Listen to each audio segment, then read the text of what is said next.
Bonsoir, c'est Marc Harriman et pour ce 16 novembre 2025, je m'exprime devant vous et je vous parle donc de la mort de Claude François. Bienvenue sur YouTube. Peut-être que vous avez attendu cette émission puisque je consacre une série d'émissions. C'est pas un hommage à Claude François, c'est des éclaircissements sur sa mort ou pas. Entre guillemets, est-il mort ou pas? On va parler d'une chose qui est très intéressante, le dernier bain de soleil de Claude François. Je dédie mon émission à Claude François Junior, son fils, et puis au deuxième enfant, Jean-Marc, que vous connaissez sous le prénom de Marc. Je dédie mon émission à la capitaine des Claudettes, à Prisca. Oui, on va voir une photo d'ailleurs du 11 mars 1978, une photo de Prisca, une photo de la capitaine des Claudettes. Je dédie mon émission à Carole Plumel. Je vais quand même ne pas oublier cette Claudette qui l'aimait tant et qui, il y a quelques jours, je voyais une vidéo d'elle et expliquait qu'on doit dire du bien de Claude François. Bienvenue dans cette émission, le dernier bain de soleil de Claude François.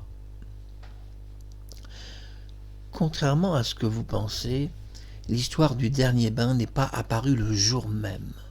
Non, pour la plupart des gens, le public devra attendre pratiquement 10 ans. 10 longues années pour qu'apparaisse une version très intéressante. Claude François a pris un bain de soleil. D'ailleurs, Marie-Thérèse est très précise. Oui, elle est précise. Elle était avec lui sur la terrasse. Claude a décidé de prendre 15 minutes un bain de soleil. C'est très très très précis. Il a mangé du caviar avec la louche. Donc il a trempé la louche et il a léché le caviar et la louche. Elle a été très dégoûtée d'ailleurs, et elle précisera avoir été dégoûtée. Évidemment, on est étonné que plutôt que tremper la louche, il n'ait pas proposé à Marie-Thérèse de faire des toasts de caviar et de les partager avec Marie-Thérèse sur une terrasse. Il aurait pu se proposer de partager les toasts plutôt que prendre une louche et prendre à la louche comme ça le caviar. Évidemment, si Claude était sous l'effet de médicaments qui le mettaient dans un état second, il est logique qu'il n'ait pas préparé des toasts, mais qu'il ait pris le caviar à la louche. Logique. Mais on ne va pas parler des médicaments parce qu'on en a déjà parlé. Mais c'est vrai que c'est un comportement très inhabituel. On n'a jamais vu quelqu'un manger du caviar à la louche. Jamais. Les gens, pour la plupart des gens, on prend le caviar sur des petits toasts. Vous êtes d'accord avec moi? À la louche, c'est quand même pas courant. Mais on n'est pas là pour parler, du caviar et de la louche, même si l'histoire est louche, pour faire un jeu de mots. Forcé de faire ce jeu de mots quand même. Non, ce qui est intéressant, c'est le dernier bain de soleil, et vous êtes là pour ça. Je dédie donc mon émission aussi à Sylvie Mathurin et à la capitaine des Claudettes, Dany Borg, à Prisca, et puis à la sœur de Claude François, Marie-Josée. Non, ce qui nous intéresse, nous, c'est de savoir ce que je vais dire dans cette émission sur ce dernier bain de soleil. On est le 11 mars 1978, quand personne ne sait en France que Claude François a pris un bain de soleil. On devra attendre le journal de sa mort pour savoir que 5 minutes avant, il était sur sa terrasse. Et on devra attendre 10 ans pour avoir un témoignage beaucoup plus précis que Claude était sur sa terrasse, il mangeait du caviar et il est resté 15 minutes au soleil. On a le temps, c'est très très intéressant parce que Marie-Thérèse, qui est l'attachée de presse de Claude François et qui a fait tous les témoignages, même celui de Kathleen, puisque la police ne comprenait pas l'anglais de Kathleen, Marie-Thérèse donc a fait tous les témoignages. Plusieurs années après, de longues années après, elle fixe le temps. Comme je vous ai expliqué dans les épisodes de Colombo qui sont toujours très intéressants, le temps a beaucoup d'importance. Et c'est encore plus important quand une personne fixe le temps. Et là, le moins qu'on peut se dire, c'est que Marie-Thérèse est très précise. Claude François est resté dans ce bain de soleil 15 minutes. On est le 11 mars 1978, il est resté 15 minutes. Nous savons que il est mort, nous pouvons le savoir. Donc le certificat de décès a été fait à 13h45. On doit supprimer 20 minutes, puisque le pompier a expliqué qu'il y a une différence de 20 minutes. Donc il est mort à 14h20. Quand je dis qu'il est mort, entre guillemets, puisqu'un pompier à 14h du SAMU de Paris a annoncé sa mort et a gagné 500 francs. Donc il a annoncé sa mort 40 minutes avant le certificat de décès. Mais bon, oublions ce pompier, c'était peut-être un médium, hein. Ça existe en France, on a des bons médiums en France. Non, on n'est pas là pour parler des pouvoirs spirituels des gens, on est là pour mettre au clair une situation sur le dernier bain de soleil de Côte-François. Marie-Thérèse, de nombreuses années après sa mort, donne enfin un chiffre très précis. Côte-François, donc, a pris un bain de soleil de 15 minutes environ. Donc, grâce à cela, puisqu'il est mort à 14h20 en réalité, si on déduit 15 minutes, ça veut dire qu'il est mort à 14h20, mais qu'il prenait son bain de soleil à 14h05. On peut donc situer qu'à 14h05, il se trouvait sur sa terrasse. Mais le problème dans cette histoire, c'est qu'on ne doit pas oublier qu'il a pris aussi un bain dans une baignoire. Vous allez dire, oulala, quand on commence à compter le temps, on commence à se rendre compte qu'il y a un problème. Eh oui. Vous voyez, en une seconde, vous sentez déjà le gros problème. Récapitulons. Mettons les choses au clair. 14h45, le certificat de décès. Antidaté de 20 minutes selon la déclaration du pompier. Enregistré en vidéo, je suis sûr de moi. Donc il est mort à 14h20.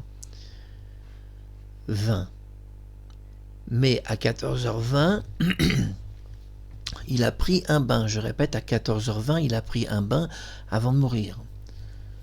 Alors si on comptait le bain, de l'eau qui s'évacue, etc., bon, on va pas compter tout ça parce qu'alors là, dans ce cas-là, toute l'histoire est fausse, si on compte tout ça. Non, on va dire que le bain était déjà préparé, on va raccourcir un maximum de détails, parce que si on met vraiment bout à bout le chronomètre, là, il n'y a plus rien qui rentre. Mais bon. Donc à 14h05, il était sur une terrasse à prendre un bain de soleil. Un 11 mars 1978. Je répète, 14h05 sur une terrasse, 11 mars 1978 à 14h05. Et même si c'était 14h par exemple, ou même 14h07, de toute façon, je dirais même que s'il y avait une différence de 10 heures de temps, de 3 jours de temps, de 15 jours de temps, ça ne changerait pas une certaine réalité malgré tout que je vais expliquer à la fin de cette émission. Vous allez me dire, alors là, Marc Harriman ne comprend pas. Comment ça, s'il y avait une différence de 15 jours, ça ne changerait pas grand-chose à l'affaire? Et non. Et je vous prie d'écouter attentivement cette émission pour comprendre où je veux en venir. Tout d'abord, nous allons voir quelques photographies. Alors nous reconnaissons la très très belle capitaine des Claudettes, une photo triste. Donc si Côte-François était en vie quelque part, je pense qu'il serait très touché de ses larmes. Le rimel coule. Ce qui est intéressant, c'est la photo de Prisca, de son vrai prénom Nadine, qui se trouve juste à côté. Elle a donc une petite fourrure autour du cou. Dany est sortie on va dire en précipitation, donc elle est sortie pas trop couverte, mais en réalité tous les gens étaient très couverts dans cette rue. J'ai de nombreuses photos de la rue et tous les gens portent tous des manteaux de fourrure, même les policiers sont très très couverts. C'est important de le préciser. Oui, ce petit manteau de fourrure, heureusement qu'elle le porte, heureusement pour elle. Après, je vais vous expliquer pourquoi tout en détail. Photo triste malgré tout de voir Prisca pleurer comme ça, mais c'est pas si différent. Je reviens sur ma caméra. C'est pas si différent de la vidéo que je viens de voir, où Priska explique qu'elle a 68 ans et est presque au bord des larmes. C'est pas si différent finalement. Puis on va voir une deuxième photo. Voilà, cette deuxième photo intéressante. On a un petit jeune homme qui a un bonnet sur la tête, il a raison d'avoir son bonnet. Les gens ont des gros manteaux, tous les policiers portent des manteaux, et oui. Il y a une jeune fille à l'arrière-plan qui semble avoir un peu froid, hein, vous êtes d'accord avec moi, hein?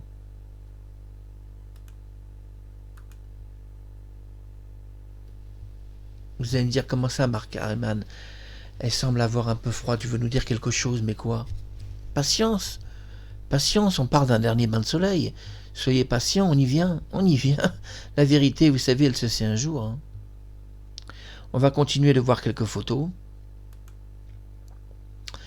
Et oui, là, c'est 3 jours plus tard, c'est le 15 mars. D'ailleurs, on reconnaît la maman de Claude François Junior qui porte des lunettes, qui porte un surnom d'Isabelle. Isabelle, c'est un nom d'artiste. Son vrai nom est Jeanne-Marie. Ça n'a jamais été révélé.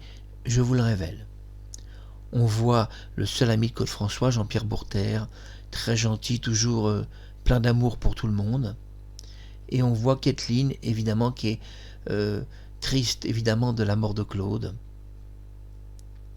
Les gens sont couverts, on voit que la maman de Coco et Marc, et oui, il fait froid, hein, dis donc, oh là là, quelle fraîcheur. Alors je me moque pas du tout de sa mère, ni de ce jour tragique. Non, non, mais regardez bien la photo, elle est très intéressante, vous allez vite comprendre. Je le dis hein, à Jeanne-Marie, si tu regardes l'émission, tu as raison de bien te couvrir comme ça et de bien serrer le cou. Hein. C'est pareil pour Kathleen. Eh oui, il fait pas si chaud, dis donc. Hein, il fait pas si chaud, même 3 jours après le 11 mars. Hein, il fait pas si chaud, dis donc. Hein. Vous allez me dire, Mark Harriman, tu es en train de nous préparer quelque chose. Ah, mais comme toujours, hein, dans toutes mes émissions, il y a toujours un rebondissement. C'est pour ça que j'attire un peu de public. Eh oui, vous avez vu, il fait pas chaud le 15 mars. Hein. Eh oui, vous allez dire, oulala, on sent qu'il va se passer quelque chose. Eh oui. Ah non, j'ai été trop vite. J'ai voulu vous montrer quelque chose, ça c'est pour plus tard. Oui, j'ai voulu aller trop vite, ça c'est pour plus tard. Chaque chose en son temps, parce que je parle à Claude François Junior, on précipite pas les choses, mon coco. On a tout notre temps. On va essayer de voir s'il en peut. Ah oui, ça c'est intéressant. C'est la vraie salle de bain de Claude François, avec les initiales CF. Évidemment, aucune applique au-dessus du bain. Hein. De toute façon, Claude François a pris des tas de photos de sa salle de bain et il n'y a jamais eu d'applique au-dessus du bain et il avait des rideaux avec les initiales CF. Regardez bien les rideaux, il y a des initiales CF. Et puis, sur le rebord de la salle de bain, il y a quelques petites choses qui sont posées. Oui, Claude François a une robinetterie en or. Ça, vous ne le saviez pas. Il a fait installer au boulevard Exelmans une robinetterie en or. Il y a très peu de personnes qui le savent. Donc, vous avez la vraie salle de bain de Claude François parce que là, vous voyez, ça, c'est vraiment une information très rare. La robinetterie en or. Non, non, il n'y a pas d'applique au-dessus du bain. Et non, parce qu'il n'y en a jamais eu, en fait. Et non, il n'y en a jamais eu, mais c'est important de vous montrer quand même cette salle de bain. C'était temps pour vous de la voir quand même, la vraie salle de bain de Clo-Clo, avec les initiales sur les rideaux. Vous allez dire, elle est où cette applique? Mais elle n'a jamais existé. Il n'y a jamais eu d'applique au-dessus du bain. Comme des centaines de stars l'ont expliqué, qu'il n'y a jamais eu d'applique. Et la police n'a jamais constaté l'existence d'une applique. Ah mais non, quand ils sont arrivés, elle n'était pas sur le mur.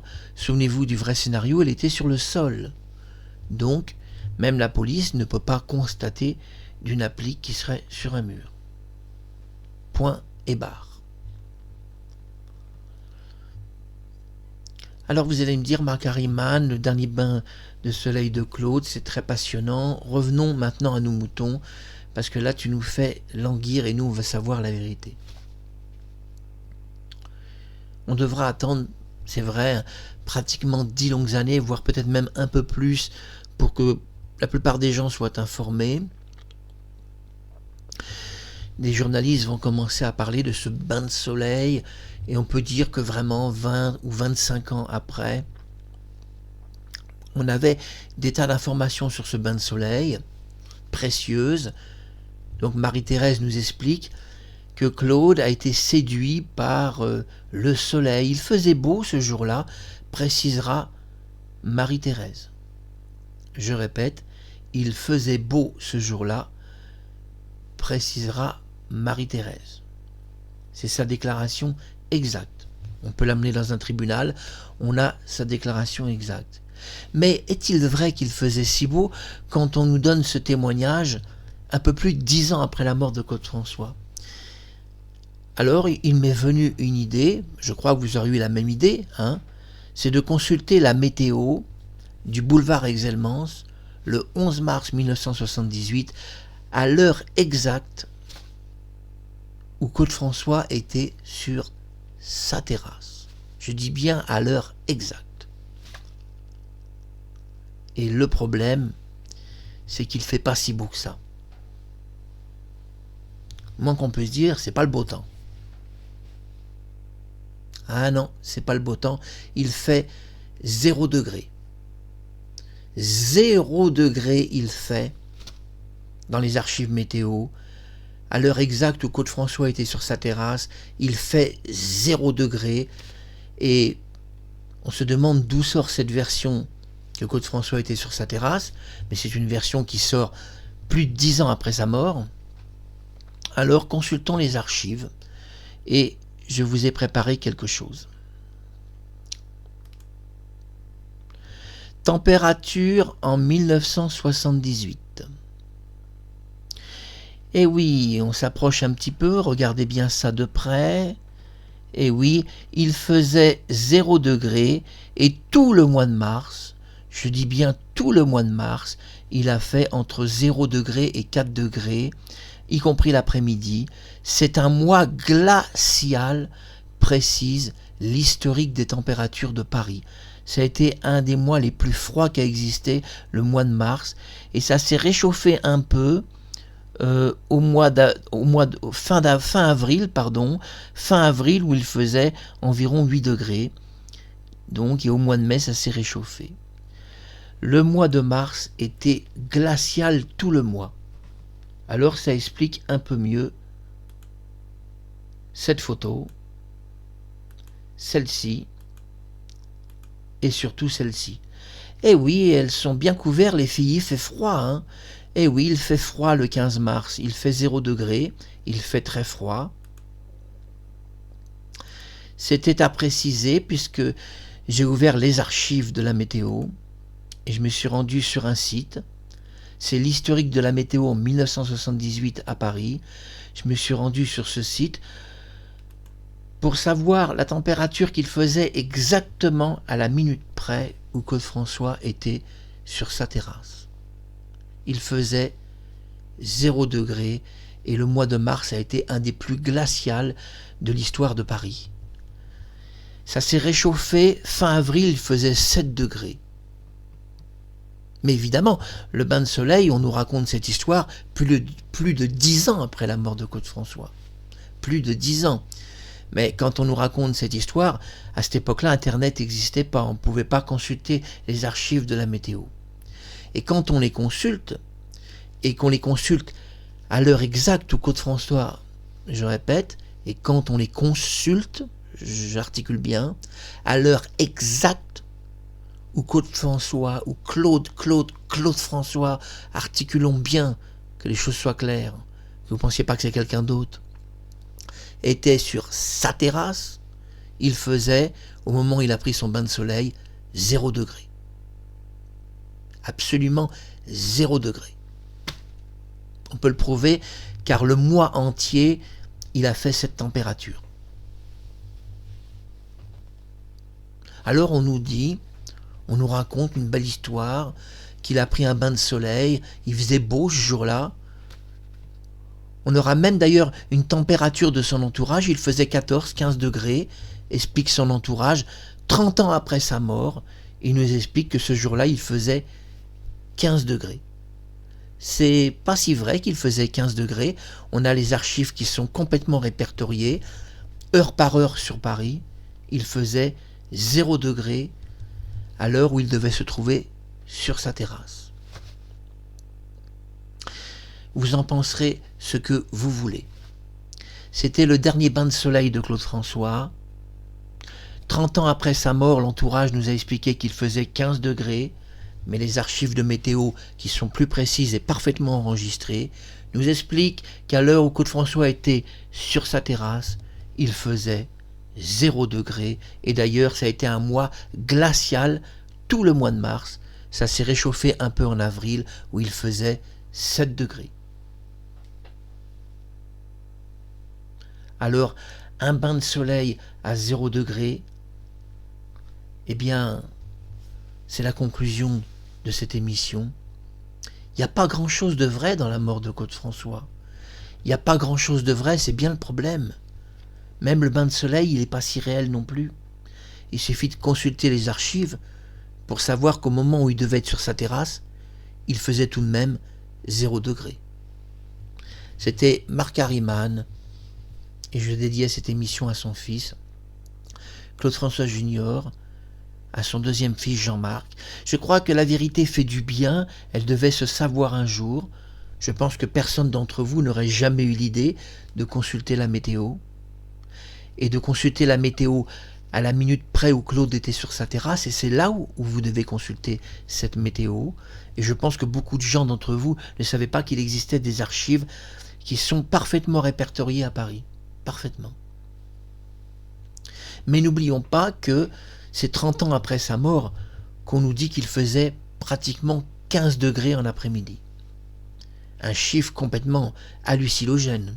C'est hallucinogène, un tel chiffre, quand nous avons la météo très précise de Paris, des archives historiques, et que la météo est précise. À l'heure où Claude François était sur sa terrasse, à prendre un bain de soleil, il faisait 0 degré.